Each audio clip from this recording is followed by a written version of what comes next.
Class 8। अब मैं आपको आपकी हिंदी की पूरक पाठ्य पुस्तक भारत की खोज से बेटा पाठ 3 से नया टॉपिक आर्यों का आना समझाने जा रही हूँ। इसके पहले बेटा मैंने आपको बताया था कि खुदाई के दौरान सिंधु घाटी सभ्यता के बारे में पता चला है। सिंधु घाटी सभ्यता के ये लोग कौन थे और कहाँ से आए थे, इसका हमें अब भी पता नहीं है। सिंधु घाटी सभ्यता के लोग जो थे बेटा, वह कहाँ से आए थे, वे कौन थे, इसका पता जो है लेखक कहते हैं कि उसका पता अब भी नहीं लग पाया है। यह संभावना भी है कि इनकी संस्कृति इसी देश की इनकी जो संस्कृति थी इसी देश की संस्कृति थी। उसकी जड़ें और शाखाएं दक्षिण भारत में भी मिल सकती हैं। कुछ विद्वानों का इन लोगों और दक्षिण भारत के द्रविड़ जातियों एवं संस्कृति के बीच अनिवार्य समानता दिखाई पड़ती है। यदि प्राचीन समय में कुछ लोग भारत आए भी थे तो यह घटना मोहनजोदड़ो के समय से कई हजार वर्ष पहले घटी होगी। व्यवहारिक दृष्टि से हम उन्हें भारत के ही निवासी मान सकते हैं।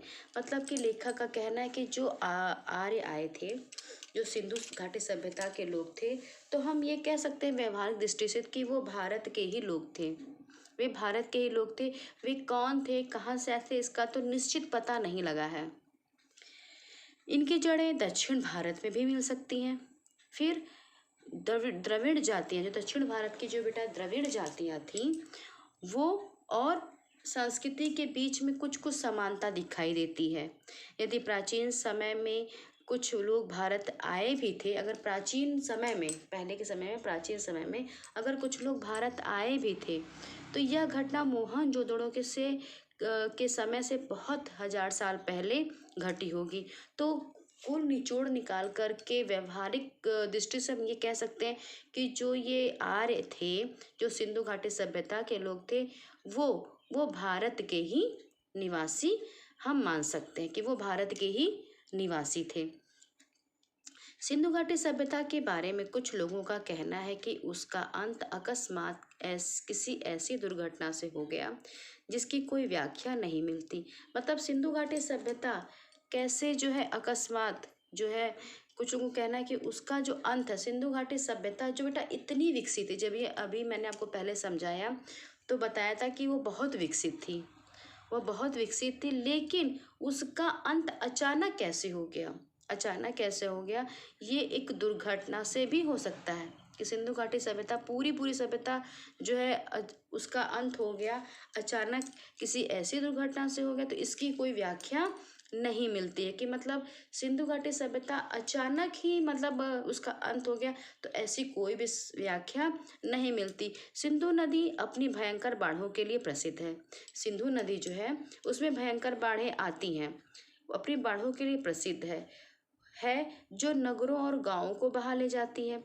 यह भी संभव है कि मौसम के परिवर्तन से धीरे धीरे जमीन सूखती गई हो और खेतों पर रेगिस्तान छा गया हो।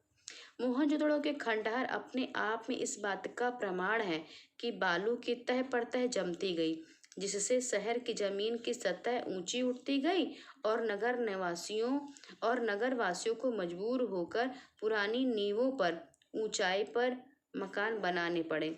फिर कह रहे हैं कि सिंधु घाटी सभ्यता में भयंकर बाढ़ आती थी, बाढ़ के लिए प्रसिद्ध है, तो हो सकता है कि पूरे नगर पूरे गांव को वो बाढ़ ही बहा ले गई हो।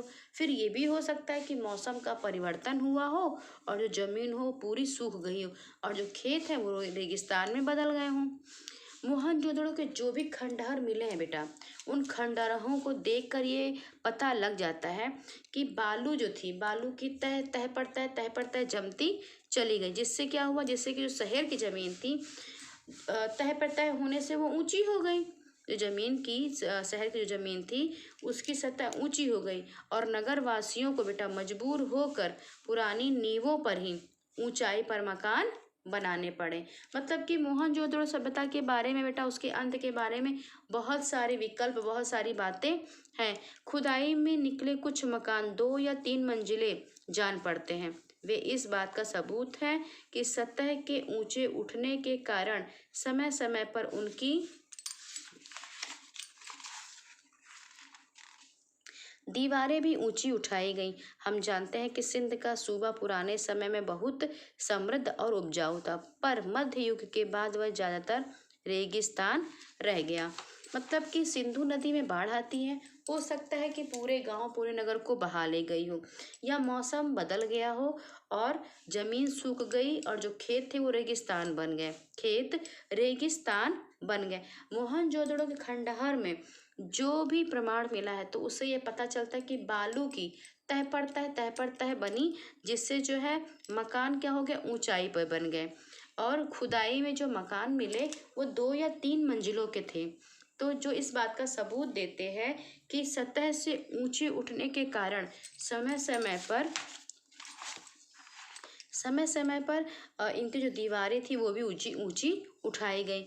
और ये कहा है जाता है कि पुराने समय में ये बहुत समृद्ध था और ये बहुत ही उपजाऊ था, लेकिन बाद में मध्य युग के बाद ये क्या हो गया, जो उपजाऊ था मध्य युग के बाद ये ज्यादातर रेगिस्तान हो गया। इसलिए यह मुमकिन है कि मौसमी परिवर्तनों ने उन इलाकों के निवासियों और उनके रहन सहन की पद्धति को प्रभावित किया। तो ये भी मुमकिन है कि मौसम ने परिवर्तन किया, मौसम में बदलाव हुआ और उससे जो लोग नगर के लोग थे उनके रहन सहन पर इसका बहुत प्रभाव पड़ा। लेकिन मौसम के परिवर्तनों का प्रभाव दूर दूर तक फैली इस नगर सभ्यता के अपेक्षाकृत छोटे से हिस्से पर पड़ा होगा। हमारे पास इस बात का विश्वास करने के कारण तो है ही कि यह सभ्यता गंगा घाटी तक या संभवतः उससे भी अधिक दूर तक फैली थी, पर इस बात का फैसला करने के लिए हमारे पास पर्याप्त आंकड़े नहीं। ये सभ्यता, सिंधु घाटी सभ्यता, ये गंगा घाटी तक फैली थी, गंगा घाटी तक, या उससे भी आगे तक फैली थी, तो इस बात के लिए हमारे पास कोई भी सही आंकड़ा नहीं कि सभ्यता कहाँ तक फैली थी। और मौसम ने परिवर्तन किया और लोगों के रहन सहन पर इसका प्रभाव पड़ा, लेकिन मौसम के परिवर्तन का प्रभाव दूर दूर फैली हुई सभ्यता की अपेक्षा के छोटे हिस्सों पर पड़ा होगा। और फिर ये सभ्यता गंगा घाटी तक फैली या उससे भी और आगे तक फैली, इसके लिए हमारे पास कोई पर्याप्त आंकड़ा नहीं है। वह बालू जिसने इनमें से कुछ प्राचीन शहरों पर छाकर उन्हें ढक लिया, फिर जिस बालू की तह बेटा बनती गई और मकान क्या होते गए, ऊंचे उठते चले गए। जिस तरह से खुदाई में 2-3 मंजिलों के मकान मिले, तो ये कह सकते हैं कि हाँ, बालू तह बनती चली गई होगी, इसलिए उनकी दीवारें भी ऊंची उठाई गई। फिर वह बालू जिसने प्राचीन शहरों को पर छा लिया और क्या क्या उन शहरों को पूरी तरह से ढक दिया। जो बालू है वह बालू प्राचीन शहरों पर पूरी तरह से छा गया और शहरों को ढक लिया। उसी ने उन्हें सुरक्षित भी रखा, जबकि दूसरे शहर और प्राचीन सभ्यता के प्रमाण धीरे धीरे नष्ट होते रहे और समय के साथ खंड खंड हो गए। इसीलिए बालू ने ढक लिया और बालू छा गया और ढक लिया, इसीलिए वो क्या है, इसीलिए वो सुरक्षित मिले। जबकि जो दूसरे शहर और प्राचीन सभ्यता के जो और प्रमाण है और सबूत है वो क्या हो गए, वो धीरे धीरे नष्ट हो गए और फिर समय के साथ साथ वह खंड खंड टुकड़े टुकड़े में विभक्त हो गए। सिंधु घाटी सभ्यता और बाद के कालखंडों के बीच निरंतर संबंध के साथ ही इस सिलसिले के टूटने के या इसके अंतराल के प्रमाण भी मिलते हैं। सिंधु घाटी सभ्यता और जो बाद में जो काल आए उनके बीच संबंध भी मिलते हैं और उनके संबंध के साथ साथ सिलसिला जो था उसके टूटने का, फिर जो बीच में जो अंतराल हुआ उसका प्रमाण भी मिलता है। यह टूटना इस बात का भी सूचक है कि बाद में आने वाली सभ्यता भिन्न प्रकार थी। मतलब कि सिंधु घाटी सभ्यता बेटा और उसके बाद आने वाले जो काल हैं उनके बीच में, सिंधु घाटी सभ्यता और उसके बाद जो काल आए उनके बीच में संबंध है और इस सिलसिले के टूटने के भी प्रमाण हैं। टूटना, ये जो सिलसिला टूटा सिंधु घाटी सभ्यता और बाद के कालों का, ये सिलसिला टूटा, उसके टूटने का भी सूचक है। बाद में जो सभ्यता आई वो उस सभ्यता से क्या थी, भिन्न प्रकार की थी। बाद में आने वाली इस सभ्यता में शुरू में संभवतः कृषि की बहुतायत थी। जो बाद में सभ्यता आई, सिंधु घाटी बाद में जो सभ्यता आई बेटा, उस सभ्यता में शुरू में क्या है, शुरू में कृषि, ज़्यादातर कृषि की जाती थी। गोकी मतलब हालांकि नगर और थोड़ा बहुत शहरी जीवन भी मौजूद था। हालांकि ये कह सकते हैं कि जो बाद की सभ्यता आई उसमें ज़्यादातर कृषि की जाती थी। हालांकि नगर थोड़ा बहुत कैसा था, शहरी जैसा था, शहरी जीवन जैसा था। खेतिहर पक्ष पर जोर शायद उन नवागंतुकों ने दिया होगा जो आर्य थे और उत्तर पश्चिमी दिशा से भारत में एक के बाद एक कई बार आए थे। फिर ये खेतिहर मतलब ये खेती पर जो जोर दिया गया, तो इसलिए कि जो नए आने वाले लोग थे, नवागंतुक जो नए आने वाले लोग थे, उन्होंने ही ज़्यादा जोर दिया होगा। और वो कौन थे जिन्होंने जोर दिया, वे आर्य थे। और उत्तर पश्चिमी दिशा से भारत में एक के बाद एक आर्य हमारे भारत में आए, जो है बाद में कई बार आए। ऐसा माना जाता है कि आर्यों का प्रवेश सिंधु घाटी युग के लगभग 1000 वर्ष बाद हुआ। जो हमारे भारत में बेटा आर्य आए, जो हमारे भारत में आर्य आए, तो ये कहा जा सकता है कि सिंधु घाटी सभ्यता और उस सभ्यता के लगभग 1000 साल बाद भारत में आर्य आए थे। यह भी संभव है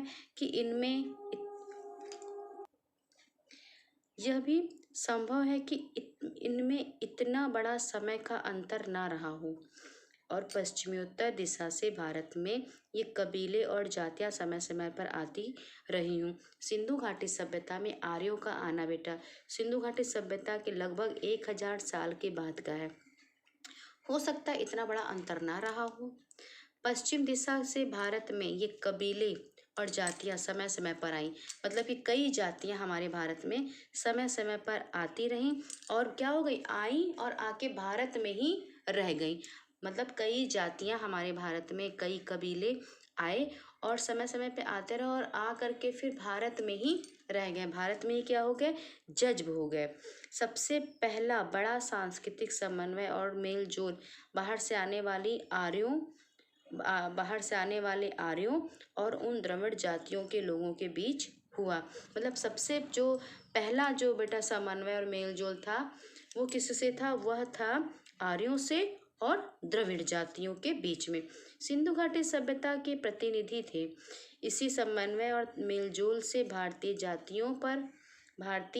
जातियों और बुनियादी भारतीय संस्कृति का विकास हुआ।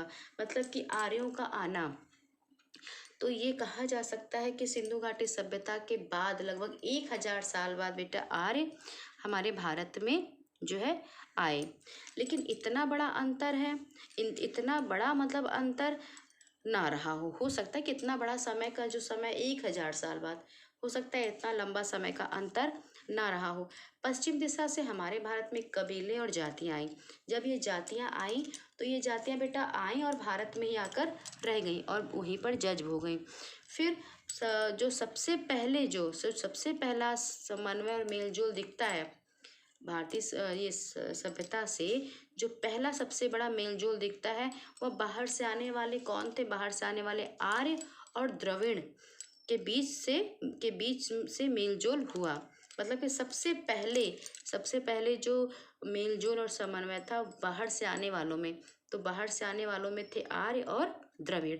सिंधु घाटी सभ्यता के ये प्रतिनिधि भी थे, आर्य और द्रविड़, ये सिंधु घाटी सभ्यता के प्रतिनिधि भी थे।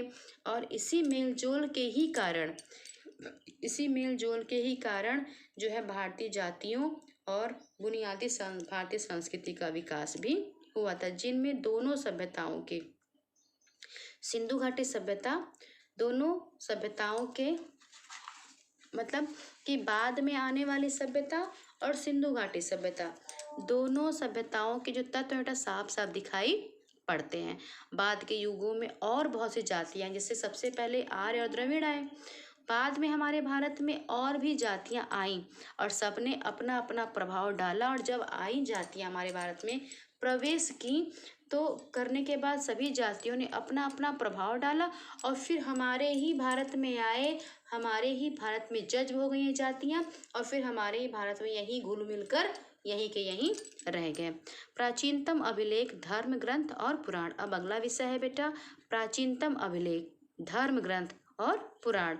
सिंधु घाटी सभ्यता की खोज से पहले यह समझा जाता था कि हमारे पास भारतीय संस्कृति का सबसे पुराना इतिहास है वेद। सिंधु घाटी सभ्यता की खोज से पहले ये समझा जाता था कि हमारे पास भारतीय संस्कृति का जो सबसे बेटा पुराना इतिहास है वह है वेद। वैदिक युग के काल निर्धारण के बारे में बहुत मतभेद रहा है। बेटा वैदिक काल का निश्चित एक काल क्या है, उसका काल निर्धारण क्या है, इसके बारे में क्या है आपस में बहुत सारे मतभेद हैं। यूरोपीय विद्वान प्रायः इसका समय बहुत बाद में मानते हैं और भारतीय विद्वान पहले। मतलब कि जो ये वेद है, ये वेद का काल निर्धारण जो है, जो यूरोप के विद्वान हैं वो कहते हैं कि इसका जो है वे कहते हैं कि इसका समय बहुत बाद में मानते हैं, कि मतलब जो इसका समय है वेद का वो बहुत बाद में। लेकिन जो भारतीय विद्वान है वह कहते हैं कि नहीं, इसका जो समय है वह पहले है। मतलब कि काल, वैदिक काल का निर्धारण, वैदिक युग है उसका काल, उसका कितना काल था, क्या काल था, तो इसके बारे में बेटा बहुत सारे आपस में मतभेद है। यूरोप के विद्वान कहते हैं कि इसका समय बहुत पहले था, यूरोपीय विद्वान कहते हैं कि इसका समय बहुत बाद का था, लेकिन भारतीय विद्वान कहते हैं इसका समय बहुत पहले का था। आजकल अधिकांश विद्वान ऋग्वेद की ऋचाओं का समय ईर्ष्या पूर्व 1500 मानते हैं, पर मोहनजोदड़ो की खुदाई के बाद से इन आरंभिक भारतीय धर्म ग्रंथों को और पुराना साबित करने की प्रवृत्ति बढ़ गई। जो धर्म ग्रंथ है उसे और पुराना साबित करने की प्रवृत्ति बढ़ गई। क्यों? क्योंकि मोहनजोदड़ो की खुदाई के बाद बेटा शुरू से ही भारतीय धर्म ग्रंथ और पुराना साबित करने की प्रवृत्ति बढ़ी। क्योंकि बेटा अधिकांश विद्वान जो हैं, जैसे कि सिंधु घाटी सभ्यता की जब खोज हुई तो खोज से पहले ही, सिंधु घाटी सभ्यता खोज से पहले ही ये माना जाता था कि हमारे पास जो सबसे पुराना इतिहास है वह है वेद। लेकिन अधिकांश विद्वान ऋग्वेद की ऋचाओं का समय जो है ईर्ष्या पूर्व 1500 मानते हैं। लेकिन जब मोहनजोदड़ो की खुदाई हुई तो आरंभ से ही, शुरू में ही धर्म ग्रंथों को और पुराना साबित कर कि धर्म ग्रंथ क्या है, और पुराना है, धर्म ग्रंथ और पुराना है, इसकी जो है प्रवृत्ति बढ़ी। वस्तुतः यह हमारे पास मनुष्य के दिमाग की प्राचीनतम उपलब्ध रचना है। हम ये कह सकते हैं कि जो हमारे प्राचीन मनुष्य थे, जो हमारे पहले के प्राचीन मनुष्य थे, तो उनके मस्तिष्क की ये सबसे बड़ी प्राचीनतम उपलब्धि है। उन्होंने जो प्राचीनतम जो उपलब्धि, जो ये रचना है वेद, जो रचना है, ये रचना हमारे पहले प्राचीन मनुष्य के मस्तिष्क की सबसे प्राचीन उपलब्धि है। मैक्स मूलर ने इसे आर्य मानव के द्वारा कहा गया पहला शब्द कहा है। फिर मैक्स मूलर ने कहा कि जो आर्य हैं वो आर्य मानव के द्वारा कहा गया ये सबसे पहला जो है शब्द है। भारत की समृद्ध भूमि पर प्रवेश करने के समय आर्य अपने साथ उसी कुल के विचार को लेकर आए थे। जो हमारे भारत में बेटा आर्य आए तो हमारी भारत की भूमि को और भी ज़्यादा समृद्ध करने पर, भारत की समृद्ध भूमि पर प्रवेश करने के समय आर्य जो अपने साथ साथ क्या लेकर आए थे, अपने ही बातों को, अपने विचारों को लेकर के आए थे, जिससे ईरान के अव्यवस्था की रचना हुई थी। जिससे क्या हुई थी, ईरान में अव्यवस्था की रचना हुई। भारत की धरती पर उन्होंने उन्हीं विचारों का पल्लवन किया। वेदों और अव्यवस्था की भाषा में बहुत अद्भुत साम्य है। कहा गया कि वेद भारत के अपने महाकाव्यों की संस्कृति की अपेक्षा अव्यवस्था के अधिक निकट है। मतलब कि आर्य जो है बेटा, मैक्स मूलर ने आर्य मानव के द्वारा कहा गया ये पहला शब्द कहा है। फिर भारत की जो समृद्ध भूमि थी, समृद्ध भूमि पे जब आर्य आए हमारे भारत में समृद्ध भूमि पर, तो वो अपने साथ बहुत सारे विचार लाए। उन्हीं विचारों से, जिससे ईरान में ईरान में अवेस्ता की रचना हुई, फिर उसके बाद ईरान में अवेस्ता की रचना हुई, और फिर भारत की धरती पे उसको और भी ज़्यादा बढ़ाया गया और ज़्यादा पल्लवित किया गया। तो वेदों और अवेस्ता मतलब वेद की भाषा, और जो ईरान में रची गई थी अवेस्ता उसकी रचना, मतलब वेद और अवेस्ता की जो भाषा है उसके बीच एक अद्भुत सौम्यता दिखाई देती है। कहते हैं कि वेद जो है वह भारत के अपने महाकाव्यों की संस्कृति की अपेक्षा अवेस्ता के अधिक निकट है। अब है वेद। बहुत से हिंदू वेदों को प्रकाशित धर्म ग्रंथ मानते हैं। बहुत से ऐसे हिंदू हैं बेटा जो वेद को क्या मानते हैं, तो वेद को वो मानते हैं धर्म ग्रंथ। इसका असली महत्व इस बात का उद्घाटन करने के कारण है कि विचारों की आरंभिक अवस्था से मानव मस्तिष्क ने कैसे अपने को व्यक्त किया था। तो ये जो बेटा प्राचीन अभिलेख धर्म ग्रंथ पुराण है, तो सबसे पहला जो बेटा भारतीय संस्कृति का जो सबसे पुराना इतिहास है वह है वेद। कुछ विद्वान ऋग्वेद को सबसे पुराना कहते हैं। ऋग्वेद की जो ऋचाएँ हैं का समय ईसा पूर्व 1500 मानते हैं। फिर वेद में बहुत सारे हिंदू हैं जो हिंदू ये कहते हैं कि वेद जो है धर्म ग्रंथ है, और इस धर्म ग्रंथ का, इस वेद का जो बेटा सच में जो महत्व है वो इस बात को प्रकाशित करता है, इस बात को उद्घाटित करने के कारण ही विचारों की आरंभिक अवस्था में मानव मस्तिष्क ने कैसे अपने को व्यक्त किया था। वह मस्तिष्क सचमुच कितना अद्भुत था। जिस मस्तिष्क की ये देन है वेद, सच में उसने जो है ये जो कितना अद्भुत था, जिसने ये वेद को मतलब कहने का आशय यहाँ पर लेखक का ये है कि जो वेद है इसे धर्म ग्रंथ मानते हैं, लेकिन असली तो महत्व इस बात को उद्घाटन करना है कि कैसे उन्होंने अपने विचारों को व्यक्त किया। वह मस्तिष्क की मतलब जो ये वेद है उस मस्तिष्क की सचमुच जो है अद्भुत था। वेद की उत्पत्ति विद धातु से हुई है जिसका अर्थ है जानना। अतः वेद का सीधा साधा अर्थ है अपने समय के ज्ञान का संग्रह। वेद का जो बेटा उत्पत्ति है विद धातु से, और इसका जो अर्थ है वह है जानना, और वेद का जो सीधा साधा अर्थ है वह है अपने समय के ज्ञान का संग्रह। वेद उनमें न मूर्ति पूजा है न देव मंदिर। वेद में न मूर्ति पूजा है न देव मंदिर। वैदिक युग के आर्यों में जीवन के प्रति इतनी उमंग थी कि उन्होंने आत्मा पर बहुत कम ध्यान दिया। वे मृत्यु के बाद किसी प्रकार के अस्तित्व में बहुत अस्पष्ट ढंग से विश्वास करते थे। वेद में बेटा मूर्ति पूजा पर जोर नहीं दिया गया, ना ही देव मंदिर। आर्यों के जीवन में बेटा इतनी उमंग थी कि उन्होंने आत्मा पर बहुत कम ध्यान दिया।